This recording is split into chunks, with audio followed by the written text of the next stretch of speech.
if you guys would like to introduce yourselves. Hello, I'm Javier. Hi, I'm Marina. And hello, I'm Alexis, and I'm going to be talking about differential reinforcement. So I would like for you guys to imagine you're at the grocery store and your child is screaming for candy. So you give in just to keep the peace, but now next week when you go grocery shopping, they're screaming even louder. This is because they have learned that works as communication. So now imagine teaching them a way to gradually communicate or gradually replace the tantrums with communication. That would be the power of differential reinforcement. Today I'm going to be explaining what differential reinforcement is and why it is a more effective behavior strategy than punishment. After 6 years of working in behavioral therapy, I've had the opportunity to see differential reinforcement promote long-term positive behaviors. First, I'll talk about what differential reinforcement is and the main types. So National University in 2023 explains that differential reinforcement at its core is decreasing or removing the reinforcement to undesired behaviors and providing reinforcement only when the appropriate behaviors are used. There's a few ways we're going to do that, and I'll follow the same scenario as before. First, we have differential reinforcement of other behavior. With DRO in this scenario, we would give the child candy every 5 minutes they are not screaming. Then we have differential reinforcement of an incompatible behavior. With DRI, we would give them candy when they're engaging in a behavior that can't happen at the same time as screaming, such as humming. And then we have differential reinforcement of alternative behavior. So this is going to be the best fit for the scenario because we will only provide reinforcement when they're using an alternative behavior, which in our case could be polite asking, and then no longer provide them candy whenever they are screaming. So you might be asking, does this work? So differential reinforcement is not just for children wanting candy at the grocery store. It's a tool that can be used across several settings with various behaviors. The BACB in 2022 explains that differential reinforcement teaches new skills by showing children which ones are appropriate and socially appropriate and effective.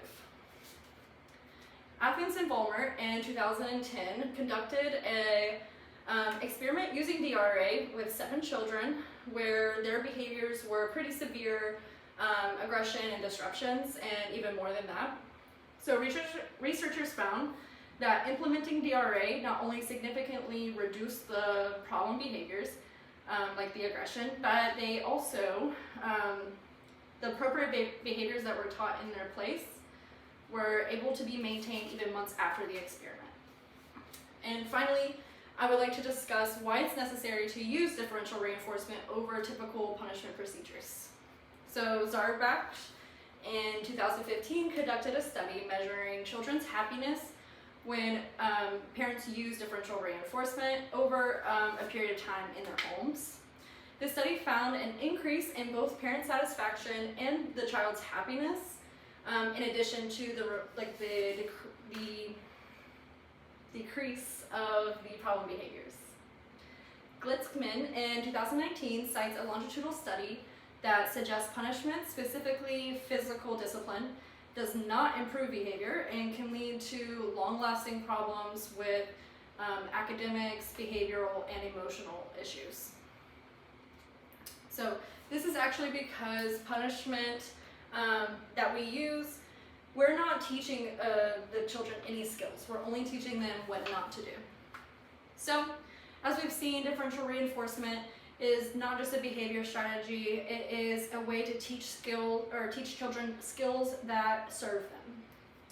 First, we've learned what differential reinforcement is, the main types, and then I shared some evidence from research showing that differential reinforcement will decrease problem behavior and appropriate behaviors will increase. So finally, then I explained how punishment not only fails to teach, but it can cause long-term effects. Every time we choose reinforcement over punishment, we are choosing to teach, to encourage, and to build relationships with our children.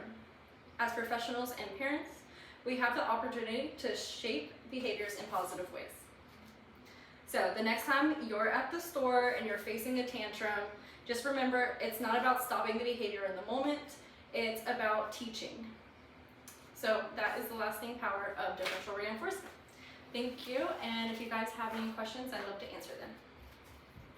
No, doesn't understand. Great, thank you guys.